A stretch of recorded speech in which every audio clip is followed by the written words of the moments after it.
Houston veterans report for training camp on July 25th from the Greenbrier at White Sulphur Springs as the Texans get started on returning to the postseason fast following a disappointing 4-12 season. We'll take a look at what they have to do to return besides getting Deshaun Watson healthy as we preview training camp for the Houston Texans by going one-on-one with Mark Lane, Houston Texans managing editor with Texas Wire at USA Today on the OFN meeting room with Greg DePalma.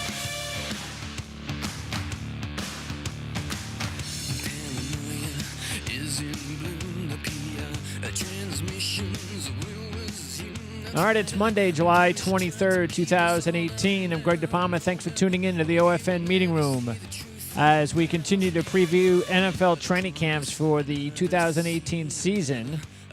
And we do it today with Houston Texans managing Eds Wire at USA Today, Mark Lane. Mark, thanks for helping us talk Houston Texans football. Hey, Greg. Thanks for reaching out to me. I appreciate it. You got it. You're very welcome. So, Mark, before we get started on breaking down the roster, I did want to ask you, when you look at the Texans organization from the outside, there were some changes recently at the top. You had the situation where Rick Smith had to take a leave of absence because his wife was going through breast cancer. So Brian Gaine took over. Talk a little bit about how that worked out, how it is working out, and then what to expect in the future if Rick Smith decides he wants to return. It's worked out pretty well to this point because Gaine, who was a member of the Texans organization from 2014 to 2016 as director of player personnel, now slides in as general manager, and so he has a lot more control, a lot more input over the roster than before. And he's a guy that comes from the Bill Parcells coaching tree, as he was a part of the Miami Dolphins organization from 2008 to 13, crossing over with Parcells' tenure there from 2008 to 11. Okay. And then he goes back with Parcells to the Cowboys. What does this have to do with anything? Well, because the head coach, Bill O'Brien, is part of the Bill Belichick coaching tree, a part of the Bill Parcells coaching tree, so they have the same sort of organizational philosophy, and that's why they brought Gaine back into Houston. And, of course, Gaine, this is a job that he likes because it's, in Texas, it's being with a team that he also helped build in some ways with O'Brien going back to 14. And so there's a lot of comfortable parts there. Now, with Rick Smith, I think with everything that he's dealing with, once he gets that under control, he will have more of a senior role with the organization. And that can be a good thing because because the Texans like continuity. Bob McNair, he likes continuity. He doesn't like to just roll things over. And Smith has been here since 2006, really kind of putting the team together that was able to make the postseason in 11, 12, 15, and 16. So it's, again, part of that continuity and that organizational philosophy and cohesion. And I think that going forward, it's not a case of too many chefs in the kitchen. Okay. It's enough chefs with the right amount of experience in the kitchen. And who was responsible ultimately for the Deshaun Watson trade? That was Rick Smith. Okay. And yeah, because Gaine was with the Buffalo Bills by that point as the vice president of player personnel. Okay, so he basically returned back over after 1 year in Buffalo. Exactly. Yeah, that's how it went. Yeah, and so, okay, interesting. And so Brian Gaine, so bottom line is as long as Brian Gaine, who just had his first draft then. So this past year was Brian Gaine's, this past April, that was his first draft, making all the big moves.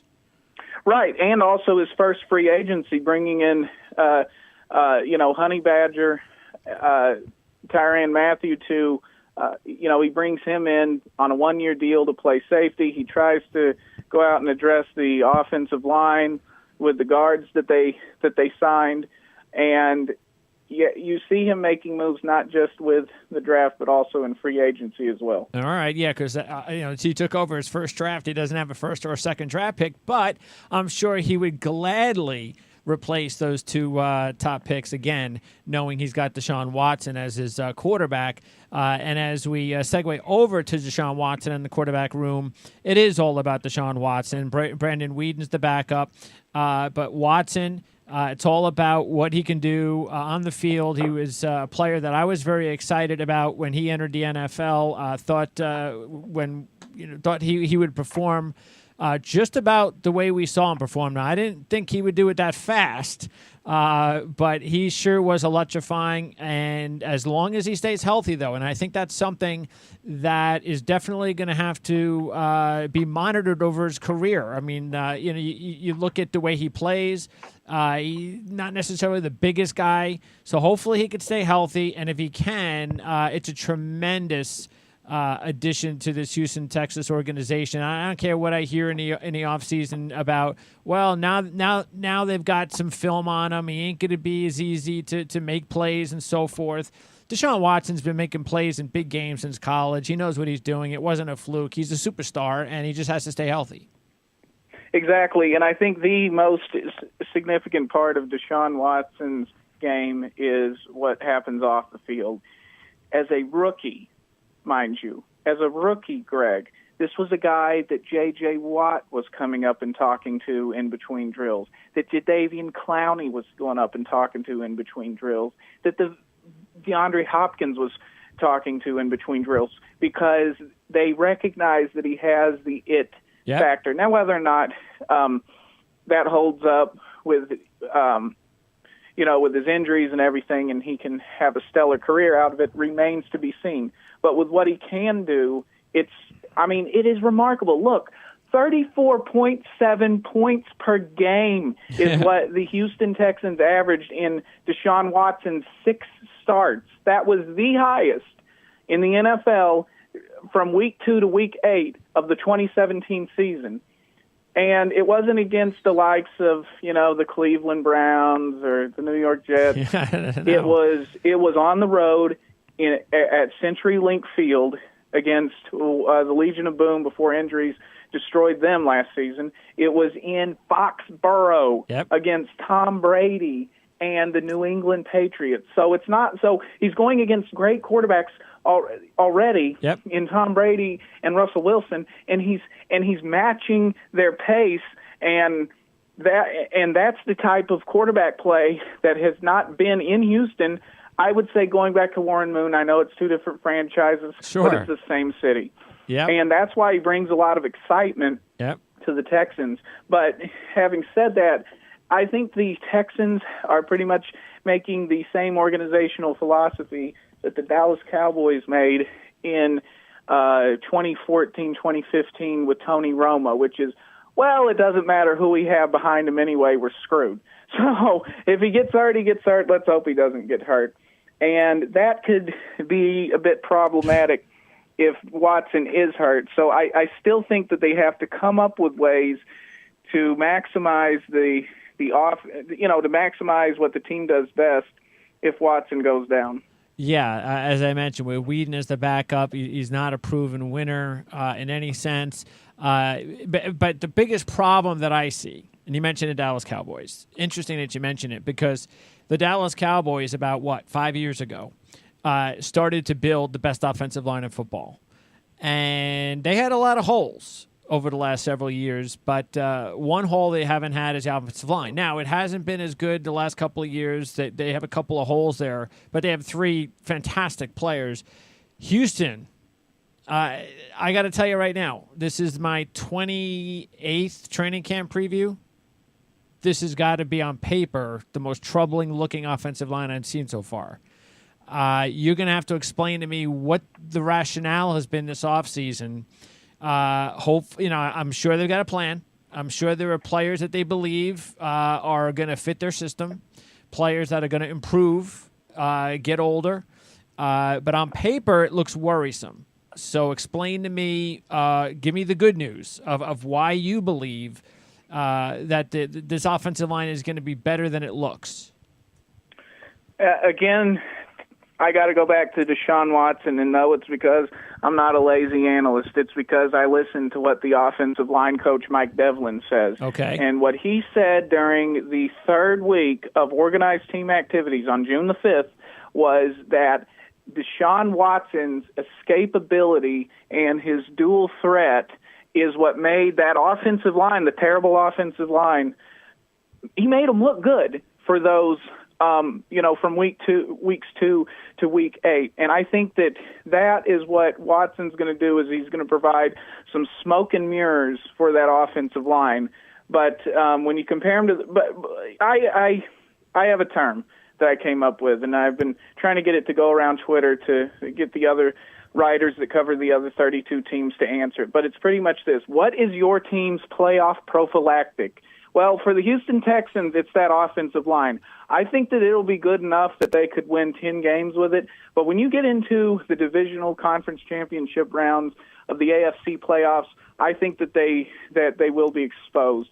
But I think that if Watson's healthy, I think he can hide enough of their problems that they shouldn't cost them too many games. But you look at Julian Davenport. Okay. He's their young left tackle. He's been studying film in the off season and technique and just trying to get better in the mental side of the game. Again, going back to Brian Gain and the moves he's made, he tried to do so well with the dearth of draft picks he had. So he takes Martinez Rankin. He does the right thing. Takes Martinez Rankin out of Mississippi State to play right tackle. He breaks his foot in rookie minicamp. And so now you're at a deficit when it comes to your right tackle position. But they're trying to address it. They're trying to do a soft rebuild of the offensive line so that it isn't a liability if they wish to go deeper in the playoffs. So Rankin they had penciled him in as the starting right tackle until the injury? Yeah, he was somebody like Julian Davenport was last season. He was somebody that was going to get to compete for the job. Okay. And I think that he, being a third round pick as he was, that they probably would have been comfortable starting him. Now, how about Jared Jones-Smith? Because our lads had him graded as a 4th or 5th round, prospect, and you got him as a rookie free agent. So is he going to get a shot? And then Central Henderson, the free agent, he's also going to get a shot, right? Is that where the battle is? And Kendall Lamb too? How's that matchup going to be? And you tell me, which positions are set? First of all, is it Davenport, Fulton, and Martin, and Kelemete? Are those guys set? I think that Davenport's set at tackle. I think Martin is set at center, and that's it. And what they're trying to do is they're trying to see among the veterans that they brought in, the proven veterans, with Zach Fulton, they're trying to see what they can do, how these guys match up versus what may be coming in terms of the undrafted free agents that they have. Like you said, that's kind of what they're seeing is who's going to outperform whom, since, hey, this offensive line is pretty bad. It reminds me of in 2012. I shouldn't, make too many Cowboys references in a Texans training camp preview. It'll make the fans mad. But you go back and look at the Cowboys in the early 2010s, and you had Ron Leary that they signed in 2012. But in the same offseason, he was an undrafted free agent. But in the same offseason, they signed Nate Livings from Cincinnati and Mackenzie Bernardo from the Carolina Panthers. And these guys kind of passed the torch, if you will. And something else they did was they helped set a standard of what an offensive line, how you're supposed to go about your business as an offensive lineman in the NFL. So what these guys, what Kelemete and Fulton aren't doing on the field, they're probably doing off the field and helping set the standard in that offensive meeting room. So again, It's the offensive line for this year. It's going to be trouble. Sure. And they're, like I said, I think that they are the Texans' playoff prophylactic. But I think that with what they're trying to do with Mike Devlin and Bill O'Brien and the culture is they're trying to set something in place so that they can have a system so that they can maximize their premium picks when they get a situation like taking Martinez Rankin in the third round again. All right. Well, look, Seattle's had a major issue on the offensive line for years, and it took them until last year before things kindly started to fall apart a little, and they still almost made the postseason last year because they have Russell Wilson. So, but again, they also broke down in recent playoffs because of that exact, sore spot on the offensive line. So, and of course, Dwayne Brown is now on Seattle. But I wouldn't be surprised. You tell me, but I wouldn't be surprised if Houston added another starting offensive lineman before the season began. I wouldn't either, and the time that you'd have to look for that would be when we approach cut day weekend. Yep. Although they've changed it anymore now. I think you got to pare down to 53 before, what is it, the preseason finale, right? Yeah, right. So now it's actually changed. Yeah. But still, that's when I would look to see what the Texans would think about doing in adding a veteran.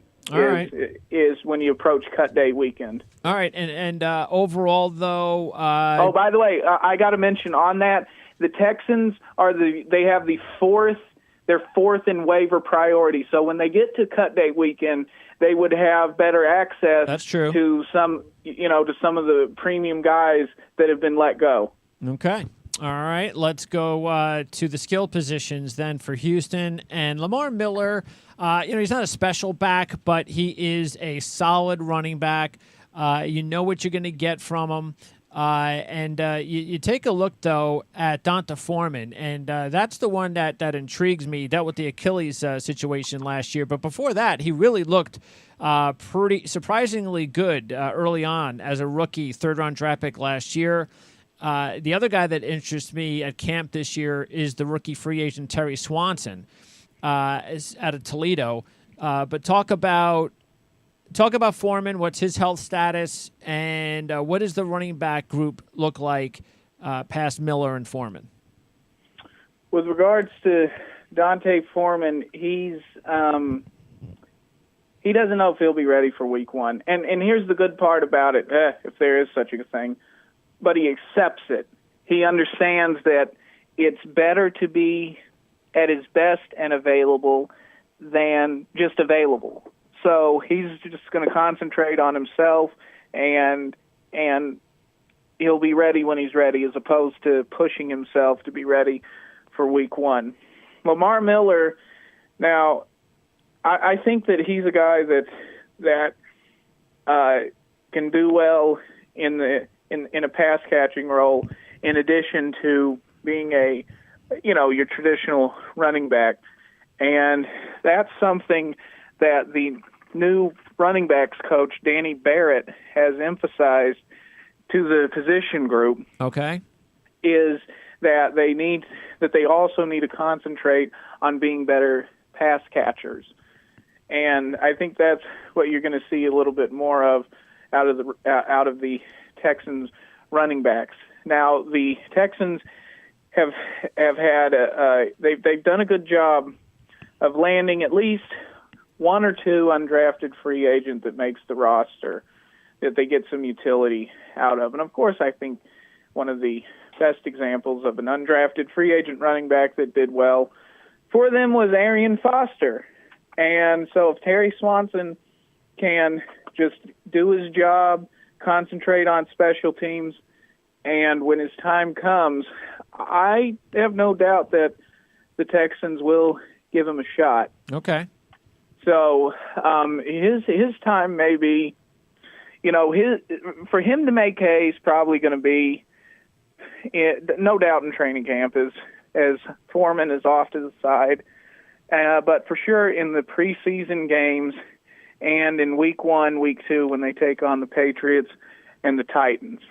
So that's really when he's going to have his chance to stick with the Texans. Okay, and then again, you're thinking Foreman could be back. It's possible he could be back by week 1. He could be back by week 1, but Foreman accepts that he may not be. Okay. And he's just concentrating on on just getting through his rehab. All right, let's go to receivers, and the top two guys are back, and that is Ryan Griffin and Steven Anderson, with Fedorowicz retiring. And then the Texans, because of how valuable Bill O'Brien looks at the tight end position in his offense, they go out and they draft two tight ends in Jordan Atkins and Jordan Thomas. So talk about this unit. You got two veterans and you got two rookies.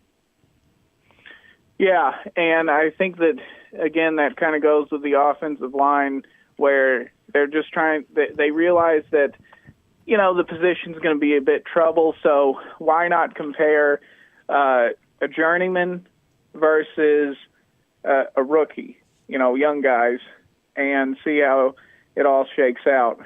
So with Akins, they took him They took him out of Central Florida, and again, when you refer back to Central Florida, that's where Danny Barrett was the interim coach in 2015. So he has some experience with him, even though it's running backs. But still, you figure Why, is he a coach on your team? Pardon me? Is he a coach with the Texans now? Yeah, Danny Barrett's the running backs coach with the Texans. Okay. And in 2015, he was the interim coach at UCF, okay, where Jordan Atkins was playing. So anyway, there's some familiarity. Now, what the Texans have to do is they really have to balance their their run blockers with their pass catchers at the tight end position, because they're just going to have to platoon it. And I think that they can get away with it in 2018, but they are going to have to address this position if there aren't any candidates that really emerge. I think that Steven Anderson, I think that he's looking to have a shot. He's entering his fourth year in the league, and this is really when it starts to click for guys that are about 25 years old. So he's somebody that you might want to keep an eye on. But I did a piece on Akins back in May, and I think that it could be an opportunity for him to come in and make an impression and then maybe take the job in year two. All right, so Akins is the guy to keep an eye on. Let's go to wide receiver, and you've got Hopkins and Fuller. That's one of the best duos in the league, as long as Fuller can stay healthy, of course. Ellington and Miller round out a pretty good situation as far as depth. Use up a draft pick on the kid from Texas Tech. And you also have an interesting rookie free agent, Jester Way out of Pitt. Sammy Coates, the former Steelers, there as well. So it's a very deep unit and some young guys to keep an eye on. So talk about the depth. Talk about some of the players that are new this season. Yeah, so Sammy Coates is someone that they're kicking the tires on just to see what he may have to contribute. Kiki Cutie out of Texas Tech. Now, Texas Tech and a slot receiver that has a threat to be a returner. Who does that remind you of? Oh, yeah, Wes Welker, who's also an offensive assistant and special teams assistant with the Texans this year. Who's from Texas Tech. So that's kind of where that connection is with Welker and Cutie. And Cutie, I think that he recognizes the opportunity to play in the slot and also to be a receiver. And he's somebody that Andre Johnson, you heard of him?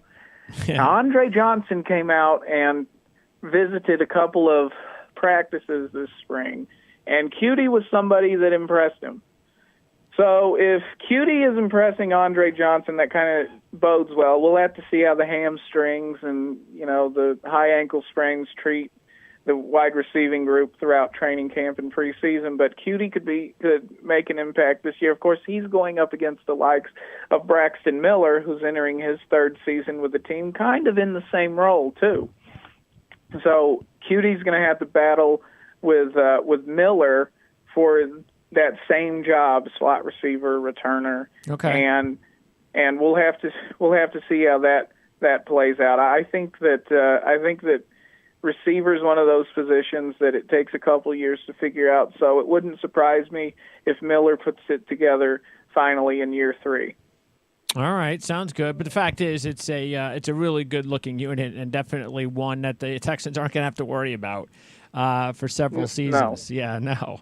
All right, let's look at the top 2 for sure. They're not going to have to worry about, and Hopkins and Fuller. Yeah, and again, it looks like you got enough depth though that these guys, somebody should be able to shake out of that group. So I don't think you're going to be needing to spend any early round draft picks at wide receiver for several seasons. Let's talk about the defense now, and of course J.J. Watt, then Jadeveon Clowney, Whitney Merciless. You got 3 superstar talents. It's all about keeping J.J. Watt healthy, though. And that is the thing that is I think, the most interesting part about Houston this season is that, they've got offensive line issues.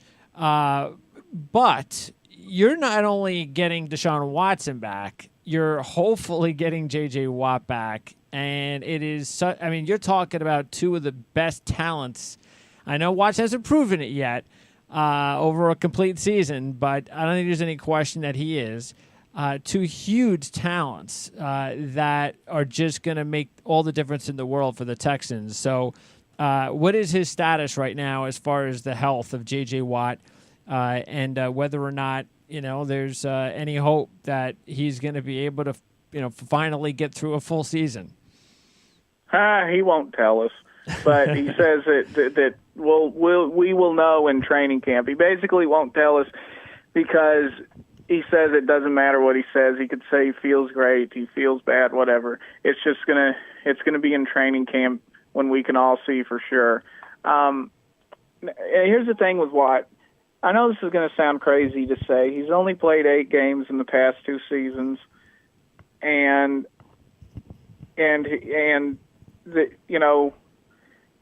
seems like they need him to be healthy in order to go from being the 20th overall defense back to number 1 like they were in 2016.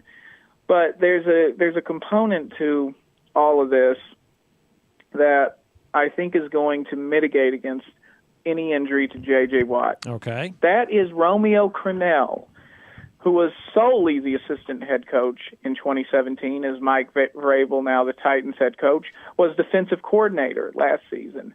Well, when the injuries hit, Vrabel didn't, wasn't really able to find a way around them. Romeo Crennel in 2016 had J.J. Watt for 3 games. 3 games. He had an injury against the New England Patriots on that Thursday night against Jacoby Brissett's coming out party. So he only had him 3 games, yet he takes the defense to number 1 in the league without the 3-time NFL Defensive Player of the Year.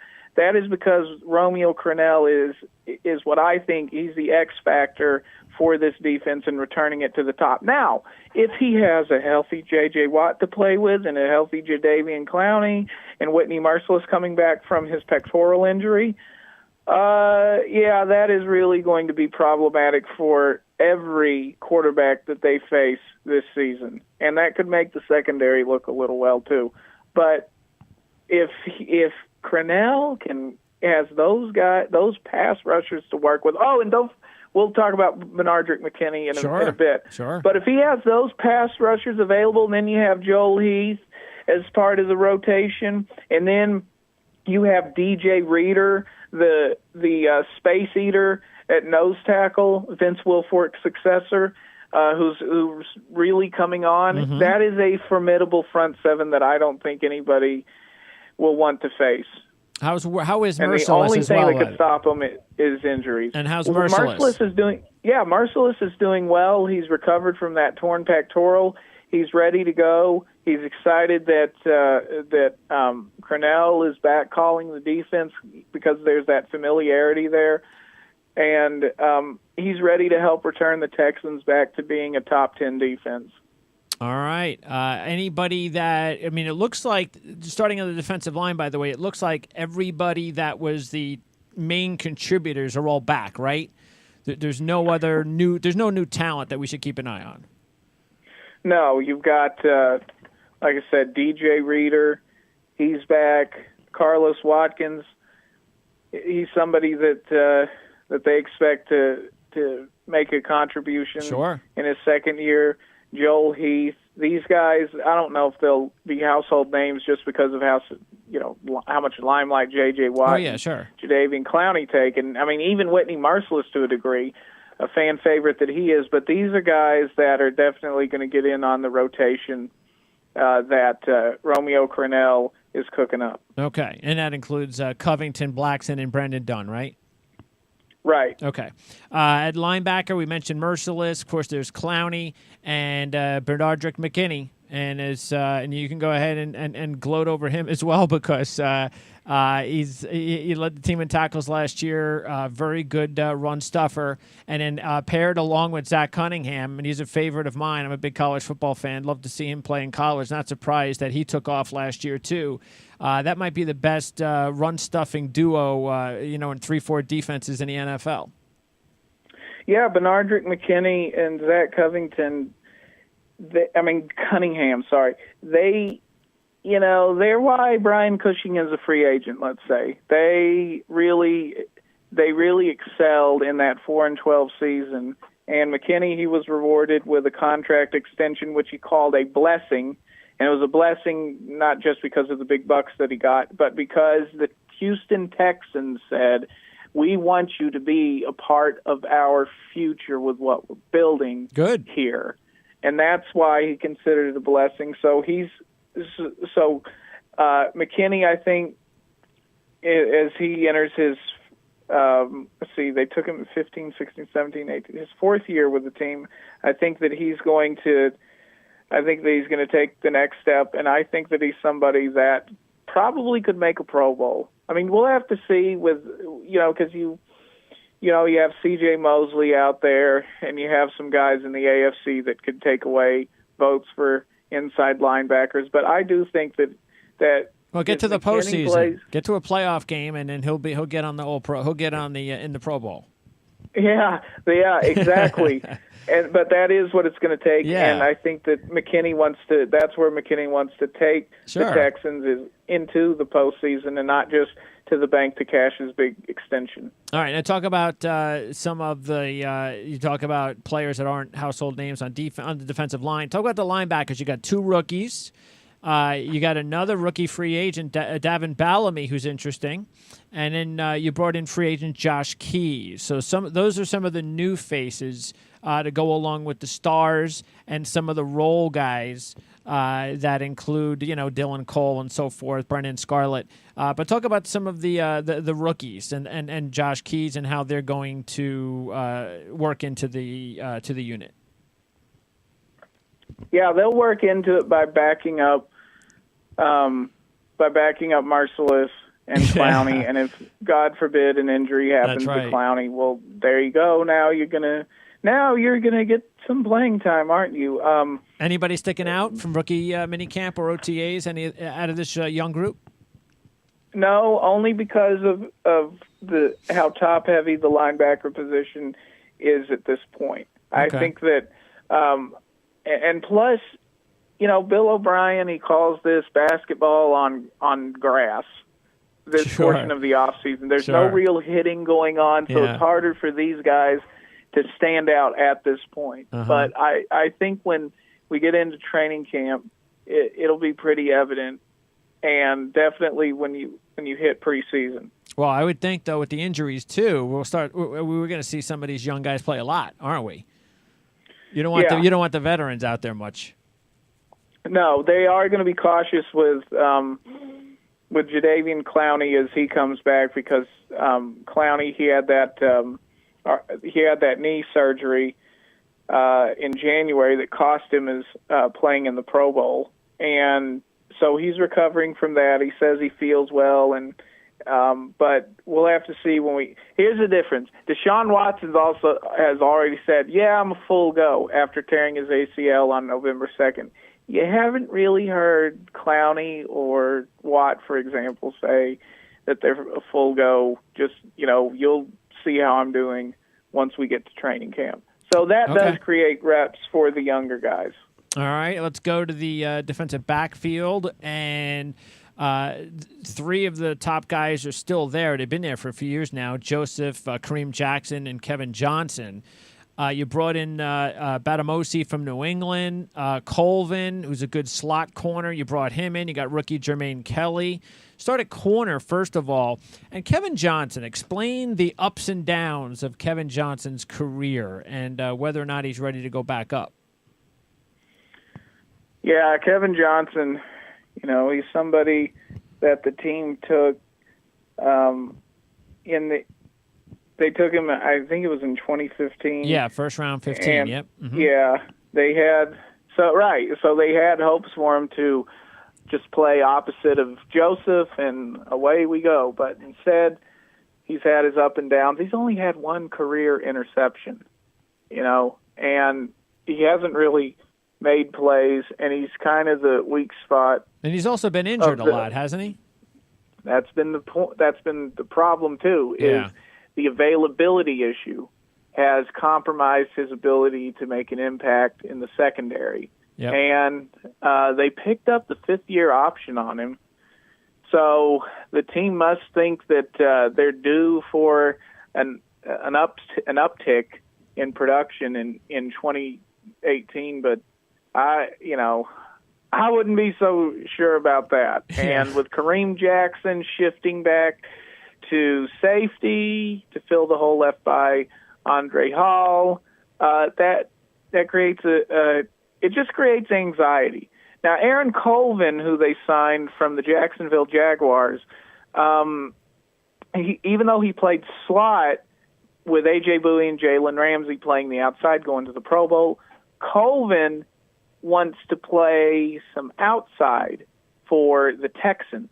And that was part of the reason why he came over, was he would have an opportunity to do that. Okay. Now, if Colvin is able to play outside for Houston and emerge at the top and play to the level, of Bowie, that really will help lock things down. And then it's only your nickel corner that you would have to fill.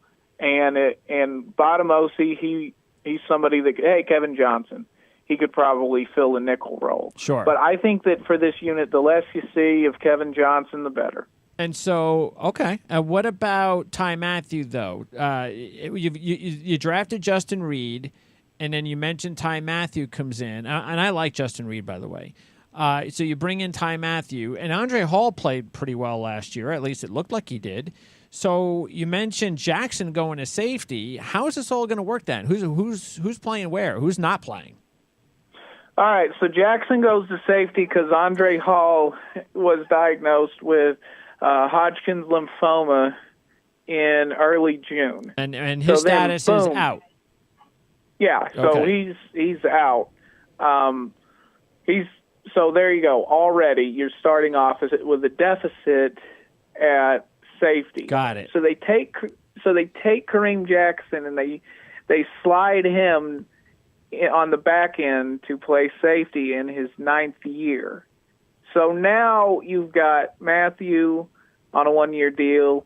You've got Justin Reed, the 3rd-round safety out of Stanford, who, by the way, here's a story for you. So his brother Eric is playing for the San Francisco 49ers. They're both there in the Bay Area.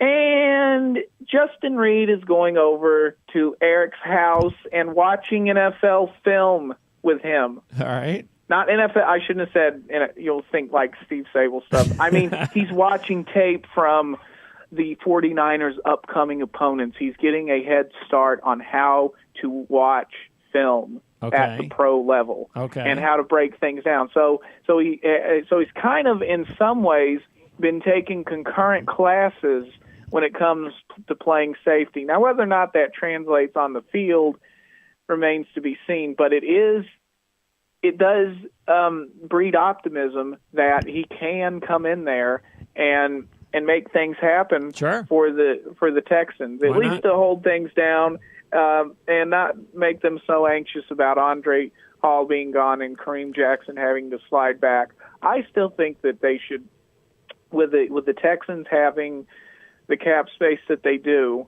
They're in the top 7, I believe. Yeah. In most cap space. Yep. I think that they should go out and take a look at who's out there. Whether it's cornerback, whether it's safety. I mean, could they bring Eric in? Oh, could they bring Eric in after they let go of Dwayne Brown? I don't know if you know what I mean. No, well, I kind of do, but go ahead and just refresh the story and be you tell me how it's been in Houston. I don't know how they've taken to that situation necessarily. You do. The controversy and being in the limelight is just something that Bob McNair doesn't really want to do. Okay. And so in the past 3 seasons, well, I think it's the past 3 years, he's come to the fore. He gave the money opposing the city of Houston's bill that was like the counter bathroom bill. And so then, people got onto him for that. Then he has the remarks about who's running the asylum, if you will. Okay, yeah. Then he has some favorable remarks, allegedly, about former Carolina Panthers owner Jerry Richardson. So it's just, he's hit a slump in the PR department, yeah. if you will.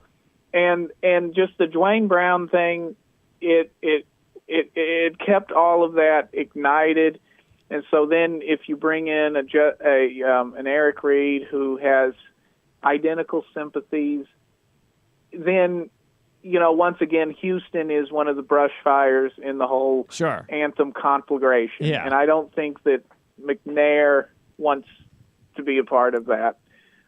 It makes sense. I mean, who knows why Eric would even want to sign a deal to play for a team with an owner that contradicts everything I guess he stands for. So so that wouldn't really make much sense even on Eric's part. Okay, so glad I got through that. And what about Corey Moore? Corey Moore and some of the other players. I mean, Curtis Drummond was a good college player. Any other guys? I mentioned Jermaine Kelly, the rookie. Anyone else that might be getting a shot for significant snaps in the backfield? I think, and I know this sounds like a give-up answer, but I think all of them, just because of the uncertainty that you have at safety that hit right at the end of organized team OTAs. Is it possible that they could? Do they want someone else to take Hal's spot so Jackson can play corner, or do they really prefer to have Jackson, at safety? Some of both. I think that moving Jackson to safety was also because it helps extend his career. Sure. A la, Charles Woodson. And I think that this presented them the opportunity to do it. Okay. And we'll have to see when we get through training camp how all of that shakes out. And if they encounter any problems with Jackson, or even more uncertainty hits the position in terms of injuries, then you could see cut day weekend be another opportunity that the Texans look to sign somebody off of someone else's roster, or they could go back and look at the veterans that are out there. I don't know why they just don't bring in Quentin Demps. All right, let's wait till training camp. Who wants to go to training camp when you're 30 years old? But I think that Demps has familiarity with Romeo Crennel's defense, with the Houston organization. Okay. I would just bring him back if things aren't the way you hoped at safety.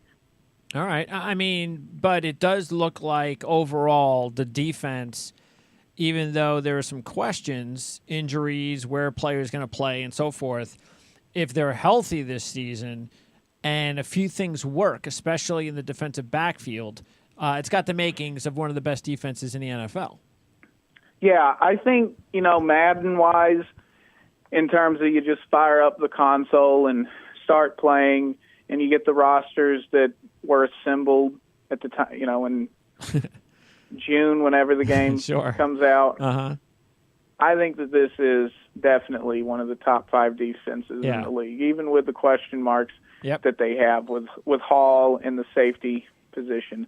I do, because because again, it all depends upon health, Yes. and that's why when it comes to season predictions in July, Yeah, that's silly. I have to say, get back to. Tell me who's playing on Sunday, then I might tell you who's winning. That's why I don't do any of our season preview shows until like the week before the season starts. Exactly. We have the training camp previews, and then we'll talk about everything during preseason. But no season predictions until until after the third preseason game. Right, but you take this defensive roster, and if they can suit up for one game together, I like their odds. Odds against anybody, any offense you put up against them. Sure, no, absolutely. Okay, sounds good. And then, by the way, before I let you go, bad special teams unit last year. So new coach comes in. And you also are you set as far? Tell me where you are set on special teams. Between the kicking game and the return game, and whether or not you think that they've maybe added enough players either through the draft or free agency to be a better unit besides the new coach. Yeah, running back Tyler Irvin. He's trying to get back as a returner. Coming off of an injury. And then we've talked about Cutie. He's someone that's vying to be a return specialist, but probably more so punts than anything. Okay. Braxton Miller is trying to factor in as well. Now, they brought in Brad Seeley. Of course, Brad Seeley, he was the Oakland Raiders special teams coach for the past 3 seasons, but he is more so familiar for his time as the New England Patriots special teams coach from 1999 to 2008. So he's a winner, a proven winner who knows how all of this is supposed to look. And he's worked with Romeo Crennel, the assistant head coach, from 01 to 04. And then he worked with Bill O'Brien from 07 to 08. So you have that organizational familiarity there. And that was really why O'Brien brought him in, was to bring that championship caliber, that to find the hidden yards, the hidden points, sure, and to protect them as well in the third phase of the game, special teams. So I think that they'll make an impact in. I think they'll stop the bleeding in 2018.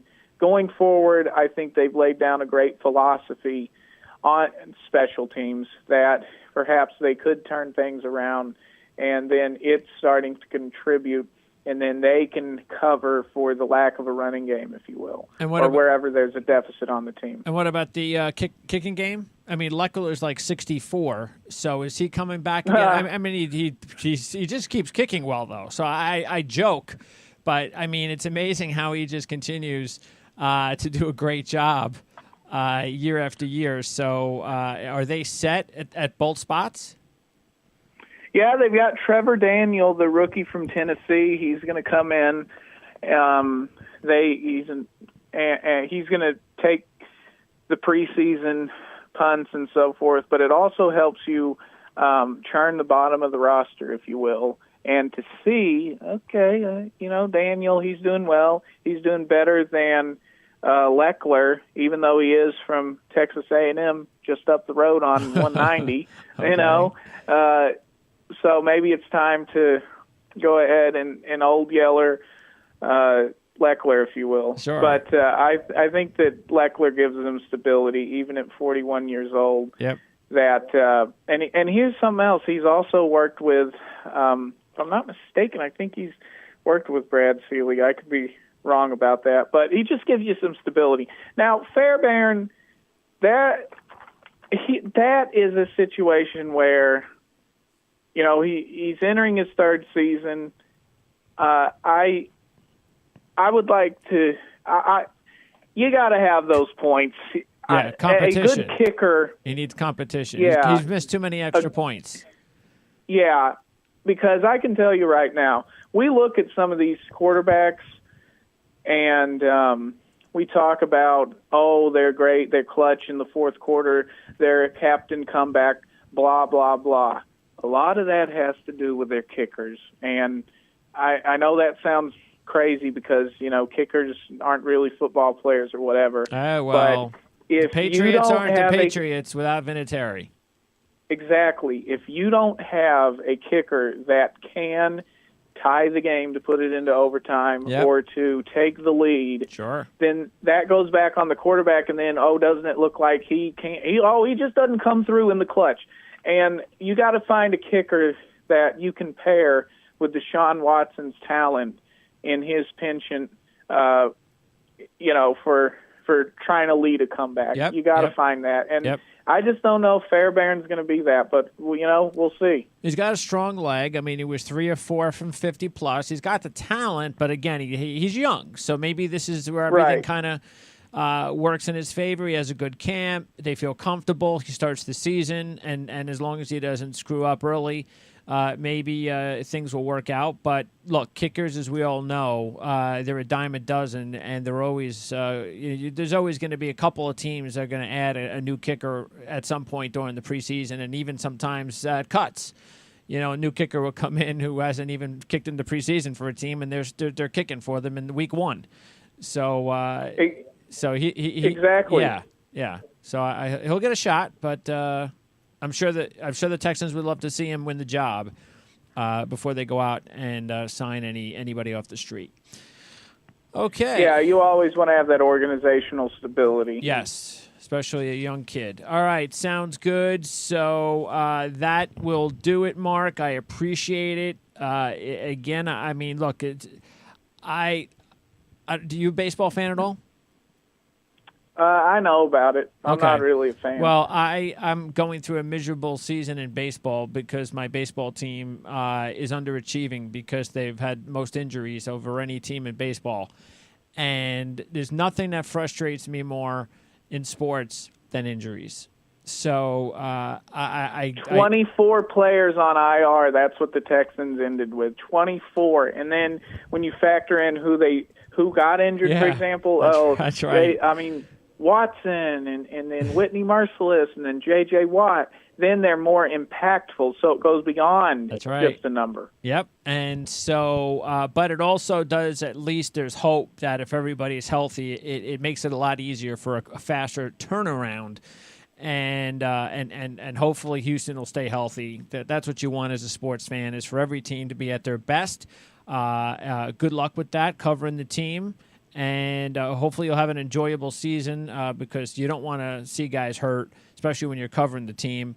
And if they're a healthy team, they're gonna be very exciting to watch this season. So I look forward to having you back again at some point, and maybe we could talk about the successes of a healthy team this year. Sounds great, Greg. I look forward to it. Thanks, Mark. All right, that is Mark Lane joining us, talking Houston Texans football here on the Ourlads Football Radio Network. And we have 3 more previews to go. Wow, 3 more? That's it? So 3 or 4? 4. I knew there was one more. We have Arizona. Actually, tomorrow we have the Atlanta Falcons. So we have the Falcons tomorrow. Then we have Arizona and Carolina on Wednesday. And I still have to solidify a time with the Chargers, the final team, which is, I don't think it's a coincidence. Actually, I do think it's a coincidence because not only are they the final team for us to preview, or at least to schedule, they're also going to get started later than anybody on Friday. So it actually works out for us. So we'll do the Chargers at some point this week. We just don't have a date yet. But again, Atlanta tomorrow, Arizona, Carolina on Wednesday here on the OFN Meeting Room. Go to ourlads.com to order your draft review guide. That's available. It's been out for the past few weeks. Follow us on Twitter at PrimeSN, as in Sports Network, and we'll let you know immediately when all of these interviews, shows, etc. are available on the ourlads.com website. And again, not only do we have the training camp interviews that'll be finalizing soon, but we're going to then get into college football. We'll preview every conference. So we have more than enough time to do that. We'll have our fantasy coverage. And then as we get closer to the regular season, we'll start previewing the college football and NFL regular season predictions, more interviews, things like that. It should be a real fun, will be a real fun season here on the Our Lads Football Radio Network. So once again, thanks to Mark Lane for joining us, managing editor with Texans Wire at USA Today. I'm Greg DePalma. We'll see you next time.